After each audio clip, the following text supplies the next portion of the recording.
3회차 세 번째 강의는 이제 궁극적으로 이제 총수요가 어떻게 되는지를 보도록 할게요. 우리가 케인즈 알파의 모형에 따라서 그 총수요 모델을 가기 위해서 궁극적으로 생산물 시장의 균형, 그 다음에 화폐 시장의 균형, 통화 시장의 균형을 받고, 그랬을 때 지금 이 화폐 시장에서는 Y가 결정이 되면 I가 올라가는 이런 양의 상관관계를 가지고 있었고, 이 생산물 시장에서는 I가 결정이 되면 Y가 내려가는 음의 상관관계를 가지고 있는 이러한 지금 형태를 보았는데, 어떻게 보면 되냐면, 자, 예를 들어서 첫 번째로 일단은 그 I가 주어졌다고 칩시다. 일단 이제 명목이자율이 주어진 상태에서 우리가 이 생산물 시장에서 화폐 수요에 I가 있었는데, 요 인베스트먼트에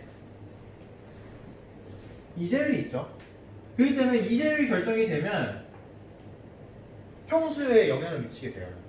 그죠? 자, 반면에 이 화폐 시장에서는 화폐 수요에서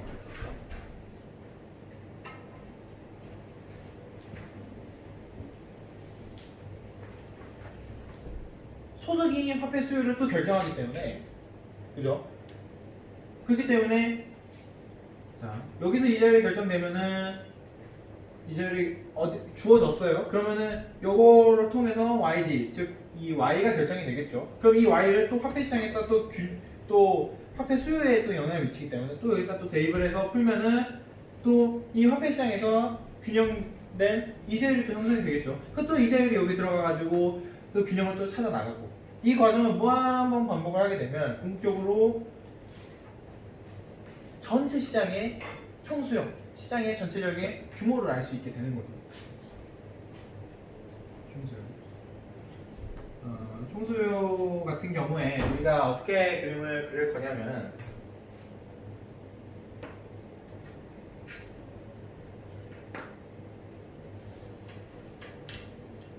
자, 일단은 자, 맨 왼쪽에, 아니 맨 오른쪽에 이제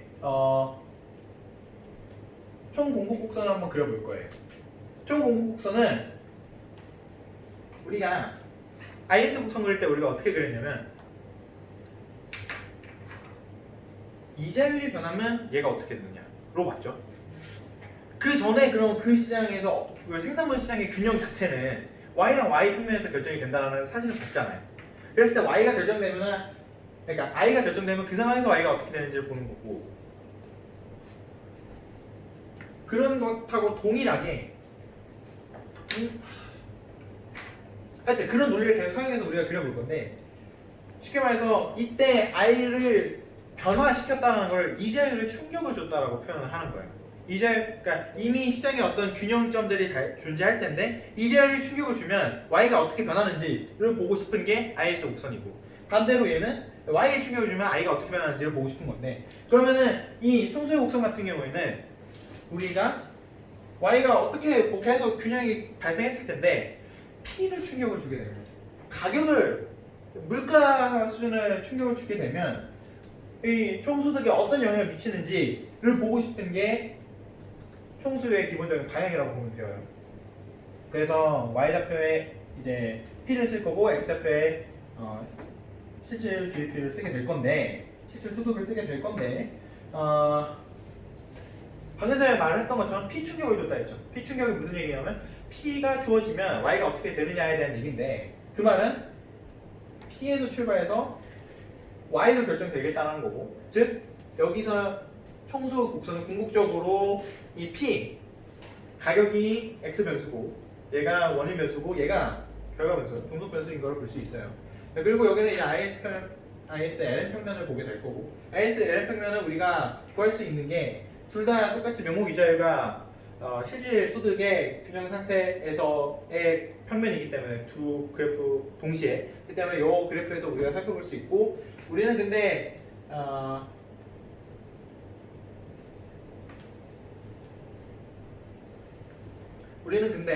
통화시장을 놓고 봐야 되니까, 왜냐? 왜 통화시장을 놓고 봐야 되냐면 P 충격을 준다고 그랬죠. P 충격은 우리 생성분 시장에서는 P와 관련된 요소가 하나도 없어요. 잘 생각해보면 C 플러스 I 플러스 G 거기에 P가 하나도 존재하지 않고 P가 존재해 있는 시장은 이 화폐 시장이기 때문에 통화 시장, 화폐 시장, 통화 시장 여기서 P가 어떻게 되느냐에 따라서 이 여기서 이제 LM이 결정이 날 거고 그 LM을 분석을 통해서 AD를 도출해 보겠습니다. 자, 내가 이제 어제 설명을 했는데 어제 설명이 온전치 않았잖아요, 그죠?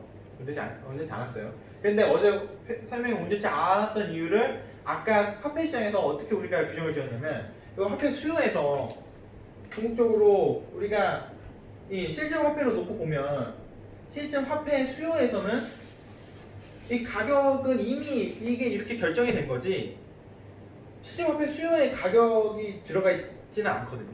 그러니까 내가 어제 실수했던 게 화폐 수요를 계속 건드리니까 답이 안 나왔던 건데 지금 요 화폐 수요에는 가격 변수가 전혀 영향을 미치지 않거든요. 그렇기 때문에 얘는 지금 전혀 영향을 미치지 않아요.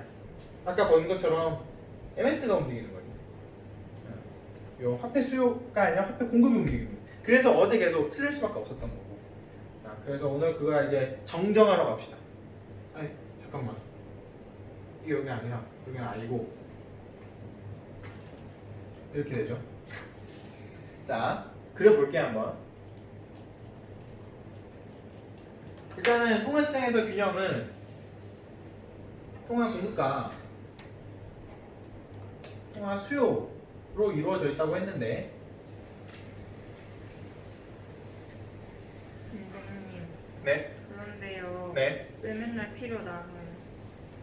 왜 맨날 실질로 해요? 실질이 더 중요하니까. 왜? 왜냐하면 우리 첫 시간에 첫 번째 1회차 두 번째 강의에서 GDP 하면서 명목 GDP에 맹점을 봤잖아. 명목 GDP는 중요하지 않거든. 호수가 껴있을 수 있어요. 아, 궁극적으로 가격이 뛰게 되면 그러니까 가격이 뛰었는데 GDP가 뛰게 된다니까. 이거는 정말 말이 안 되는 거지. 그러니까 궁극적으로 우리는 국가 경제 규모가 얼마만큼 되는지를 보고 싶은 거지. 그게 그 가격 변수가 끼어들어서 인플레이트, 그러니까 거품 끼어 있는 거 보고 싶은 게 아니거든. 그러니까 우리가 계속 실질 요소로 볼 수밖에 없는 거야. 이걸로 하면 그 뭔가 순수한 그 부분만 볼 수 있어요. 순수하게 정확하게 경제 성장률이 어떻게 되고 그 나라의 정확한 그런 경제 규모가 어떻게 되는지 분석을 할 수가 있습니다. 그래서 고전학파가 그렇게 명목 변수와 실질 변수를 나누려고 했던 거고. 자, 그랬을 때 우리 아까 했었죠. 이거는 바로 전 시간에서 P가 만약에 내려갔다고 칩시다. 자, 그렇게 되면 통화 공급이 늘어나게 되면서 통화 시장에서 궁극적으로 실질 통화량이 늘어나게 돼요. 그죠? 자, 실질 통화량이 늘어나게 되면 이자율이 하락하게 됩니다. 자, 이자율이 하락하게 되면 ISLM 평면에서 자, 지금 통화 시장에서 균형이 났죠. 그럼 어떤 지금 곡선이 움직여야 돼? IS 곡선이 움직여야 돼? LM 곡선이 움직여야 돼? LM이 움직여야죠. 통화 시장에서 지금 물가, 그러니까 P의 외생 변수가 지금 충격을 줬으니까 여기서 지금 P에 대한 내생 변수가 아니잖아요. ISLM 평면도. 그러니까 궁극적으로 LM 곡선 자체도 움직여야 될 거고. 그런데 그 이자율이 I0였던 게 I1까지 떨어진 거죠. 자, 그러면은 똑같이 I0에서 I1까지 떨어져야 되니까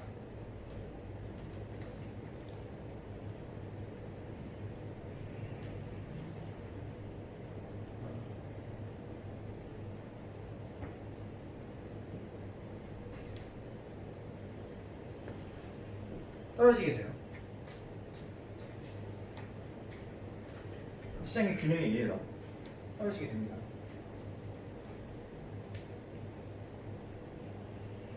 자, LM 곡선이 떨어지게 되면 I가 떨어졌으니까 LM 곡선이 떨어지게 되면 지금 IS 자, 통화시장과 생산물 시장의 균형점이 원래 이 제로라고 할게요. 자, 그런데 지금 이제 LM 곡선이 움직이면서 이제 하방으로 움직이면서 이 점이 이 원에서 이 제로에서 이 원으로 움직였는데 지금 Y는 올라가게 됐죠? 늘어났죠? 그렇게 되면은 Y가 늘어나게 돼요. 자, 그런데 지금 보면은 P가 충격을 줘서 Y의 결정이 됐죠? 그렇기 때문에 궁극적으로 P가 떨어졌는데 정확하게 이것도 P0 이런 식으로 볼 수가 있고 P0에서 P1까지 떨어졌는데 그런 상황에서 Y는 Y0에서 Y1까지 늘어나게 됐으니까 이 곡선을 쭉 잇게 되면 AD 곡선이 도출이 되게 되는 겁니다. 이해됐죠? 외등면서 내등면서 조금만 우리가 비교를 해서 하게 되면 여기서는 지금 자 처음부터 정리할게요. P를 변화시킬 거예요. 자 P를 변화시키면 지금 화폐 시장에서 통화 시장에서 통화 수요에 지금 영향을 먼저 미치는 거니까 화폐 수요에 지금 영향을 미치는 거니까 그죠? 자 그렇게 되는데 지금 I와 요 평면에서는 P는 외생 변수예요. 외생 변수예요. 그렇다고 생각해봅시다. P 자체는 외생 변수인데 외생 변수가 그렇기 때문에 곡선 자체가 움직일 수밖에 없고 곡선 자체가 움직였어요.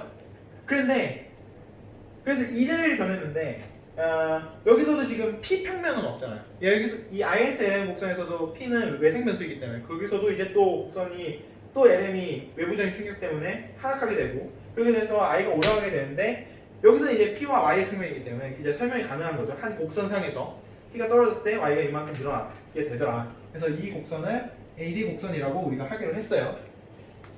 자, 이제 우리가 이렇게 일단 정리를 할 수가 있습니다. 자, 지금 일단은 AD 곡선이 이렇게 도출된 거고 우리가 이거를 수식적으로 좀 살펴봐야 되겠죠?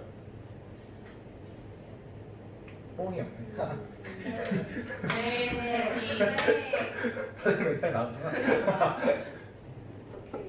자, 우리가 IS 균형은 궁극적으로 Y는 적을 필요 없어요.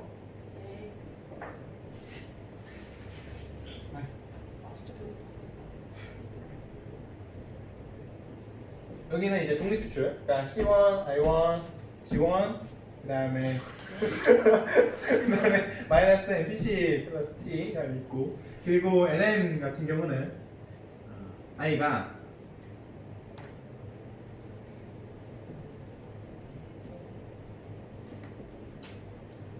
이런 식으로 이루어지기로 했죠.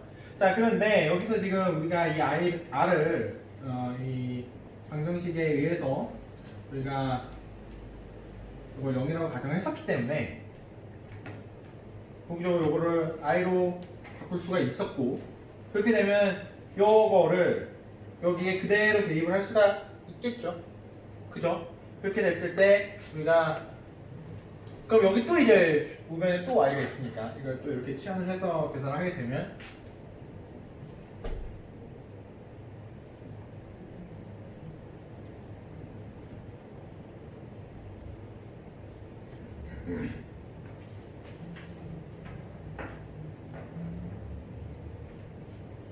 여기 마이너스가 들어와. 먼저. 틀렸어. 아니 맞아. 그리고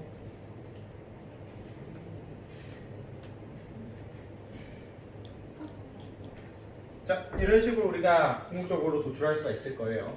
그죠? 네. 이런 식으로 우리가 도출할 수 있습니다. 이게 아니다.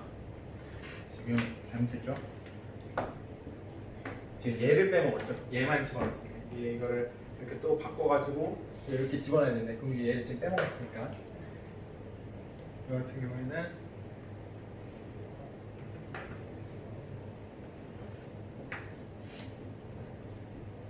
자, 이런 식으로 우리가 들어가게 되겠죠? 2분의 2죠.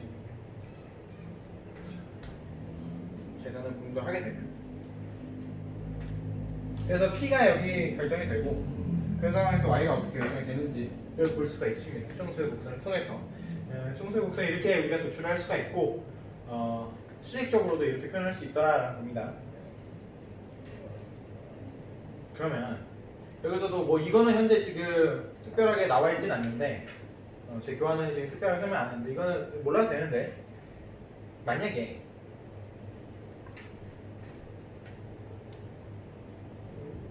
올라갔는데 이거를 G에 충격을 줬다고 합시다. 가격 이외의 요소인 G에 충격을 줬을 때 P가 고정된 상태에서 그러면은 저 G가 G1에서 아니 G0에서 G1까지 올라가는 저 변화 분만큼 Y가 움직였을까요? 아니라는 걸 여기서 또 느낄 수가 있죠.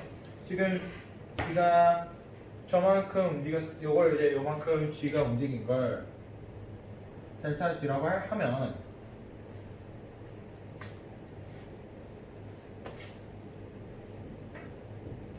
자, 우리가 G를 가지고 이제 편미분을 하게 되면 요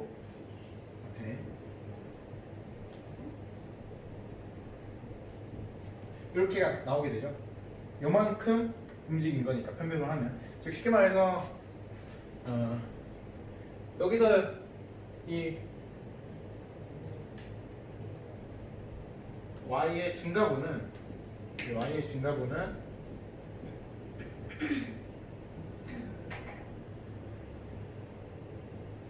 이런 식으로 우리가 파악할 수 있겠죠. 여기서는 그러면 우리가 아까 분명 IS 표면에서는 여기 아니라 요만큼만 움직인다고 했는데 얘는 빼고 움직인다고 했는데 저만큼은 왜 갑자기 갑자기 튀어나오게 된 거냐? 라는 질문에 AD는 우리가